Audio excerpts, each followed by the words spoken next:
அனைவருக்கும் இனிய பொங்கல் நல்வாழ்த்துக்கள். தை பிறந்தா வழி பிறக்கும்னு சொல்லுவாங்க. தை பிறந்துருச்சு. எல்லாரோட வாழ்க்கையிலையும் வழி பிறக்கட்டும். எல்லாரோட லைஃப்லையும் சந்தோஷம் சந்தோஷம் சந்தோஷம் மட்டுமே நினச்சிருக்கட்டும். Happy Pongal everybody. காலையில் சொன்ன டைலாக் வந்துச்சு. அனைவருக்கும் என் மனமார்ந்த இனிய பொங்கல் திருவிழா நல்வாழ்த்துக்கள். நீங்கள் எல்லாரும் மேலும் மேலும் வளர நான் வாழ்த்துகிறேன். நாங்கள் காலையில் 4 மணிக்கு எழுந்திரிச்சு வாசலில் கோலம் போட்டுட்டு ஆர்ட் ஒர்க்கு. ஆனால் பூஜா குட்டிக்கு இன்னைக்கு ஆர்ட் பேய் பிடிச்சிருந்தது. அது வரைக்கும் நான் தப்பிச்சேன். இல்லைன்னா அம்மா போதும் வாங்க உள்ள வாங்க உள்ள வாங்க இருந்து பட்டத்துல இருந்து காலையை விட்டு தள்ளிட்டோம். ஒரே கொசுக்கடி. 2 பக்கமும் கொஞ்சம் வேஸ்ட்லாம் போட்டுட்டு எரிச்சு விட்டுட்டு பண்ணோம்.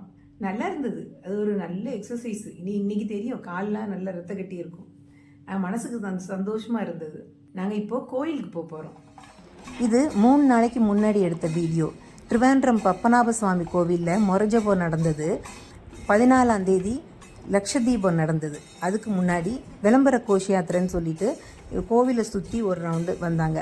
இந்த முன்னாடி உள்ள யானை தலையை ஆட்டிட்டு செண்டை மேளம் சிங்காரி மேளம் கூட வரும்போது ரொம்ப அழகாக இருந்தது. நாங்கள் யதார்த்தமாக ரோட்டுக்கு போகும்போது இதை பார்த்தோம். அப்படியே வீடியோ எடுப்போம் அப்படின்னு நினச்சேன். நிறைய பேர் செட்டு முண்டும் கட்டிட்டு இதுக்கு பின்னாடி ஊர்வலமாக வந்தாங்க. பார்க்க ரொம்ப அழகாக இருந்தது. அதான் உங்களுக்கும் காமிக்கலான்னு நினச்சேன். ஆமாம், செண்டை மேளம் கேட்க பிடிச்சவங்களுக்காக தான் இந்த வீடியோ.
இந்த வீடியோ ஒரு சின்ன வீடியோ தான்.